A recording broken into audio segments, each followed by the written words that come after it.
ఈ భూమండలంలో అందరికీ ఒక కళ ఉంటుంది, ప్రభుత్వానికి ఒక కళ ఉంటుంది. అంటే ప్రభుత్వము అందరికీ ఏం చేయాలనుకుంటుంది అంటే ఆహారము, నీరు, గృహము. అంటే ప్రభుత్వం మనకందరికీ నీడ్స్ ఇవ్వడానికి ప్రయత్నం చేస్తూ ఉంటుంది. ఆ విధంగా ప్రతి ఒక్క ఇంటికి యజమాని భార్య, పిల్లలు, సకుటుంబ సపరివారం అంతా కూడా నివాసానికి ఎలా ఉండాలి, పరిసర ప్రభావం ఎలా ఉండాలని చెప్పి మనకు కృతయుగమైన, త్రేతాయుగమైన, ద్వాపరయుగమైన, కలియుగమైన అంటే ఆ ఇంటి యజమాని యొక్క ఆర్థిక స్థితిగతులను బట్టి ఇంటి యొక్క గృహ భవన నిర్మాణం ఉంటుంది. ఒకానొక కాల సందర్భంలో కైలాసాధిపతి అయినటువంటి ఆ పరమేశ్వరుడికి గృహము లేకపోతే సంపూర్ణమైన రావణ బ్రహ్మ గృహాన్ని అద్భుతంగా ఇలాగా ఏర్పాటు చేశాడు. చేసిన తర్వాత ఆ భవనాన్ని చూడగానే పార్వతీమాతకు, పరమేశ్వరుడికి ఆహా, గృహం అంటే ఇది కదా. అందుకే రావణ బ్రహ్మను అంత స్థాయికి ఎందుకు మెచ్చుకున్నారు అని చెప్పి మనకు వేదం చెప్పింది. ఓ బ్రాహ్మణోత్తమ, ఏమి దక్షిణ కావాలో కోరుకో అన్నాడట. అంటే ఒక్కసారి ఇలాంటి ఒక మంచి భవనాన్ని ఏర్పాటు చేసిన తర్వాత రావణ బ్రహ్మకు ఒక ఈర్ష్య కలిగింది. ఇంత కష్టపడి ఇంత కొలతలు పెట్టి మంచి సింహాయము, గజాయము, కర్కాటకాయము కొలతలు బట్టి ఇంట్లో ఉండబడిన జాతకాలను బట్టి ఇంట్లో వాళ్ళందరినీ పరిగణలోకి తీసుకొని ఎక్కడ ఎలాంటి దోషాలు ఇక్కడ ఇల్లు నిర్మించానే, ఇది మహాదేవుడికి ఎందుకు, ఇది నాకే ఉంటే పోతుంది కదా అని చెప్పి ఆలోచన కలిగి మహాదేవ నాకు ఈ గృహం కావాలని అడిగాడట. అనగానే సదాశివుడు క్షణం ఆలోచించకుండా శీఘ్రమేవా గృహప్రాప్తిరస్తు అని అన్నాడట. పార్వతీమాత, వినాయకుడు, సకల వారందరూ అన్నారట, ఏమిటి స్వామి అన్నారంట. భక్తుడు అడిగితే భగవంతుడు ఏదైనా ఇస్తాడు అని చెప్పడానికి ఇది ఉదాహరణ. ఇలాగనే మనకు రామరాజ్యం అంటే రాజు ఉండబడినటువంటి భవనాలు ఎలా ఉండాలి అంటే ఎంట్రీ, అలా సంపూర్ణమైన పరిచారం సేవ చేసిన వారు, అశ్వాలు, గోవులు, పరిస్థితుల ప్రకారం. అలాగనే ద్వాపర యుగం కృష్ణ పరమాత్ముడు అద్భుతమైనటువంటి రాజ్య నిర్మాణం చేశాడు. కలియుగ కాలం అలాగనే ఒక్కొక్క పరిస్థితిని బట్టి ఉంటుంది. చూడండి, ఒక మినిస్టర్ గారి ఇల్లు ఎలా ఉంటుంది, ఒక ఎమ్మెల్యే గారు ఎలా ఉంటుంది, ఒక కార్పొరేట్ ఇల్లు ఎలా ఉంటుంది, గ్రామ సర్పంచ్ ఇల్లు ఎలా ఉంటుంది, సామాన్యుడి యొక్క గృహం ఎలా ఉంటుంది, సంపన్నుడి యొక్క గృహం ఎలా ఉంటుంది, సామాన్యుడు, అతి సామాన్యుడి యొక్క మధ్యతరగతి కుటుంబంలో జీవనాన్ని పొందే ఒక వ్యక్తి కళనే గృహం. అంటే సామాన్యుడికి చిరకాల కోరిక అంటే వేసవి కాలంలో ఎండను తట్టుకోవడం కోసం, వర్షాకాలంలో వర్షం తట్టుకోవడం కోసం, చలికాలంలో చలిని తట్టుకోవడం కోసము నాకు మంచి గృహం కావాలి అనుకుంటూ ఉంటారు.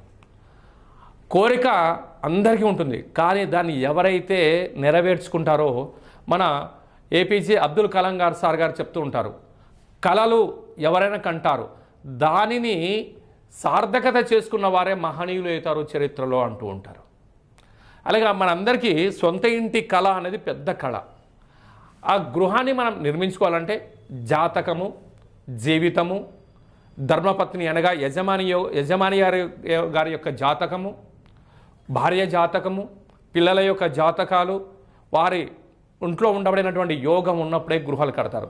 చాలామంది కోట్లు పోసి స్థలాలు కొని పరిస్థితుల ప్రభావం చేత బ్యాంకు లోన్లు తీసుకొని గృహాలు కడతారు. కొంతకాలం తర్వాత పూర్ణిమ నాటి చంద్రుడు లాంటి వారు అమావాస్య చంద్రుడిలాగా బ్యాంకులు వారు ఆక్రమించుకుంటారు.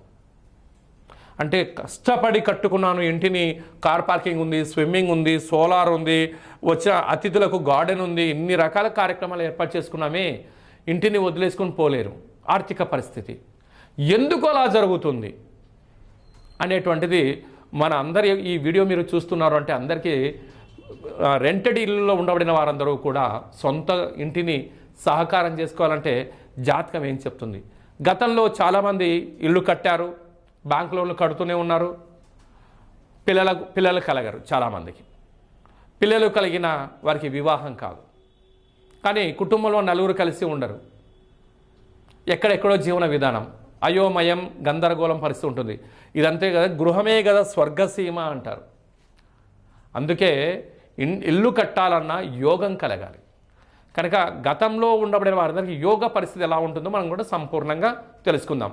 కనుక ఈ వీడియో చూస్తున్న వారందరికీ కూడా మీ ఇంటిలో ఎలాంటి శుభాలు కలుగుతున్నాయి, ఎలాంటి పరిస్థితుల్లో మీరు ఉంటున్నారు అనేటువంటిది ఈ కింద నెంబర్కు వాట్సాప్ ద్వారా కామెంటరీని తెలియచేయండి. మీ గృహంలో మీ జాతకానికి ఎలా ఉంటుంది అంటే దానికి చిన్న ఉదాహరణ, ఒక ఆవును ఒక సింహాన్ని పక్కన పెట్టాం. సింహానికి ఏం కోరిక ఉంటుంది? ఆవును తినేయాలని ఉంటుంది. ఆవుకి ఎలాంటి భయం ఉంటుంది? ఆ సింహం నన్ను ఎప్పుడు తినేస్తుందో భయం ఉంటుంది. అంటే దీన్ని ఆయము అంటారు, అంటే పొడవు. అంటే ఒక వ్యక్తి షర్టు కొనడానికి వెళ్ళాడు, బాబు నీ భుజం కొలత ఎంత, లేకుంటే నువ్వు పొడవు ఎంత, నువ్వు 32 సైజా, 34 సైజా, 50 సైజా అని ఎలా సైజు ఉంటుందో ఆ ఇంటి యొక్క యజమాని యొక్క జాతకాన్ని బట్టి, గృహస్థుడి యొక్క పరిస్థితిని బట్టి సింహాయము, గజాయము, కర్కాటకాయము అనేటువంటి ఉంటుంది.